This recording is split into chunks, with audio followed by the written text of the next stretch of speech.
Hello everyone, this is CJNovo992 and today we are back for another brand new video. And look at this, ladies and gentlemen, look what I'm wearing today. The smile that Rangers went ahead and gave me, because that performance right there is the performance we have been waiting for as we come away from one of the most difficult grounds to go to during an SPFL season, with a scoreline of being Rangers 6, Motherwell 1. Scants well and truly pulled down, and Rangers went ahead and arrived. And listen, I'm going to start off by stating the very, very obvious. We needed that. That weight off our shoulders is now being lifted, because it wasn't just about getting the 3 points or anything like that, or extending our lead to the top of the table by 4 points, by the way. I know, crisis, 4 points clear, but we aren't the best team in the league. That is pretty damn weird. But it wasn't just about those things. No. It was about the way we went about our business, It was about the performance.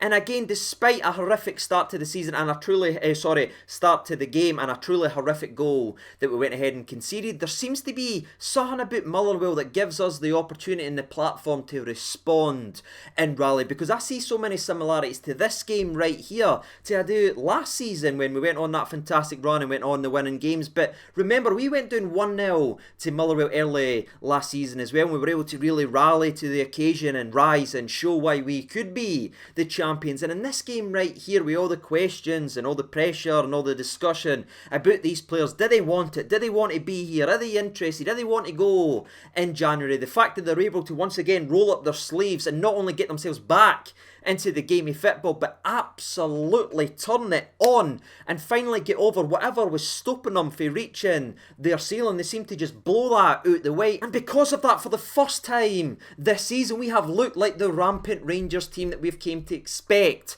under Steven Gerrard, and that is sensational. So thank you, Motherwell. You provided us the opportunity to do it last season, and I'm hoping once again that you have provided the opportunity this season to really explode now and continue, because we've been waiting for that game. We've been waiting to scud someone, and we well and truly done that today with that unbelievable, fashionable performance. Now, I know that was absolutely terrible, but I had to get one fashionable pun in there somewhere throughout today's video, because it deserves it. Because we talked in yesterday's preview video, chances were going to be given, opportunities were going to be handed out tomorrow at firpack versus Motherwell, when not only did Fashion Sakala go ahead and grab those opportunities with a fantastic performance and goals, but the man went ahead and turned up to firpack dressed up as Cedric Itten for Halloween. Honestly, man, I've not seen an individual terrorise a group of people like that since I went ahead and watched Halloween Kills last week at the cinema. He was frightening, he was dynamic, he was quick, and he just went after it for the first whistle to the last, and he deserved every single bit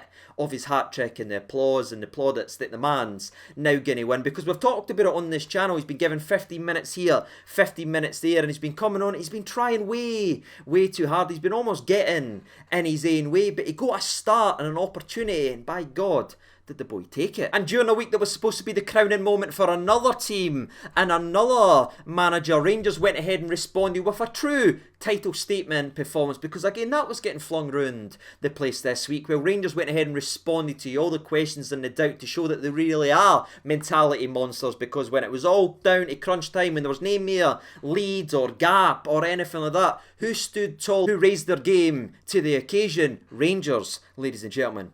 And that's why we're champions. And I absolutely in love with this overall performance. It's exactly what I needed right now. And as we go ahead and transition into the all-game recap, as I haven't done it for a wee while, if you're celebrating, if you're as happy as me, go ahead and hit that like button and subscribe to the channel if you are new around here. Again, we are trying to reach 56k the same time we hit 56, so any help would be absolutely sensational. But before we do continue on with the smiles and laughters and cheeky one-liners, we need to talk about the start of the game of football, which does involve the way Motherwell took the lead in this game. Because I'm going to be honest with you, 10 minutes into the game, with the changes that we made with McGregor coming in, Stephen Davis, who I thought was excellent, but I'll talk about that as the game went on. You obviously had Fashion, Sakala, and you had our boy Scotty saluting Arfield. I was like, right, we're actually dominating on the ball, we're actually playing pretty quickly. I'm confident, I'm very happy so far, but just when you start to feel happy and you start to feel content, this Rangers defence decides to grow more grey hairs, because the 15th minute of this game is honestly a summary of everything that's went wrong so far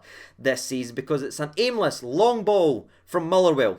There is no one within 15 metres. Is that the right measurement? I don't know, troops. Look at me. I don't have a clue there. Anyway, there's 15 yards of space. I'll go with that because I'm confident. And Tavernier and Golton sitting like, are you taking it? Look at them, they're on their wall and they're still not looking at each other after early on in that game. Both of them hesitate. To me, I think this leans more to Tavernier's fault because I'm pretty sure Connor Goldson's gone, right, you take it and head it back to the keeper. But Tavernier hesitates twice, he allows it to bounce twice, and Connor Goldson steps in, takes control of it, tries to header it back, but headers it out for a corner. And I don't know about you, but when I seen the cheapness of the way we gave that corner away, I actually said out loud, we're going to concede here, because not only are we awful at defending set pieces, but we're not going to put anybody on the post, and we've just gave them a goal, because that's been the running theme over the last couple of weeks. And that's exactly what happened, troops. Stop me if you've heard me say this before. It's a corner. We have two men marking the short corner. Why? Expected goals. Nonsense. Stephen Davis is up there doubling up on a short corner instead of being on the post. The ball comes in, the big centre half wins it very well, forces Alan McGregor into a great save, but again, McGregor's not making a save there if there's a guy on the post. And I'll tell you, son, if there's a guy on the post after McGregor's wonderful save, the guy's not getting an easy tap in, because someone would actually fricking be there. And I'm just sitting back and I'm looking at that and being like, that's been such a bright start for us. But again, this needless nonsense and punishing ourselves continues. And I'm not going to touch too much on this because, again, it is a positive result and very, very happy. But whoever made the decision to change how we set up in defence and set pieces and all that with this expected goals nonsense with Zonal and you two people outside the box instead of in the post, somebody needs to just swallow their pride and say, right, it's no worked. It's cost us 6 goals so far this season. Let's revert back to what worked last season and have somebody there clearing it, because that would be very, very nice and relieving on the old Anis. But aye, another needless set piece given away and another needless set piece conceded puts us 1-0 behind in the game. And I would normally say like maybe that's rattled us a wee bit because that's happened a couple of times this season, but I'm going to be honest, we just went back to controlling the game. Cross, block, corner, block, nothing really was happening. So let's jump right to the 28th minute of the game, because we actually stopped just going wide religiously and crossing it in. We tried to play a wee bit of football through the middle, and Stephen Davis really shined here. He combines beautifully with Joe Rebo, who again was just excellent. For me, he's having such a quietly great season and overall brilliant impact in the games. It's just unfortunate he doesn't really get the goals and assists that he maybe deserves, but he's a driving force and he is willing to take men on, and that's how we get this chance. He drives, combines beautifully with Davis, he then gets his head up, tries to hit a shot, but it's a wonderful save for Liam Kelly. But at least we're actually passing it, getting the ball down and creating something. But where I started to get a wee bit excited again that the goal was coming, we were given a massive warning sign just 60 seconds after that chance, as Motherwell done nearly a carbon copy in every single way, driven down the side, a nice little combination play in the middle, it's a flick wee ball in, they're inside the box here, it's a driven ball to the back post, it looks like Tony Watt's getting a tap in, but it's actually very, very good defending for Tavernier, and I think this is flying underneath the radar here, but he actually does very good there after that frantic, silly opening goal that we gave away. He's big at that moment, strong in the right place, and that stops us for going 2-0 down and gives us an opportunity and a platform today. What we went ahead and done. And you might have saw the old smile creeping up the face there, because genuinely I can't hide it, because what happens next in the 42nd minute is honestly up there for one of the best goals we've seen in years. And the way it starts is Calvin Bassey down the left hand side. He was brilliant again. There does need to be a question asked now. Is Calvin Bassey our starting left back? Sorry, what do you think? Let me know down there in the comments section below. Yes, no, maybe so, but it gets down the left hand side, and to be fair to him, this wasn't his best delivery. It's kind of a floated one to the back of the post. It looks like it's kind of went over where he's actually aiming, but Tavernier keeps his eye on it, watches it all the way onto that wonderful right foot and strikes the volley hard and low, giving the goalkeeper and the 75 men that Motherwell have in their box absolutely no chance. And once again, the skipper rises to the occasion, going forward and gets us back into the game. And you know, so not only did I absolutely love that goal, but I love the celebration for Tavernier, because there was no running and celebrating with the crowd or anything like that. He just went straight telling people to pick the ball up and let's go, this isn't good enough. I love that for Tavernier, and it was quite clearly believed throughout the rest of the squad, because after equalising in this game of football, we just kept turning it on and on and on and on, and within 3 minutes we went ahead and flipped the game completely on its actual head. And again, it's no surprise that Tavernier is the driving force going forward. He's absolutely sensational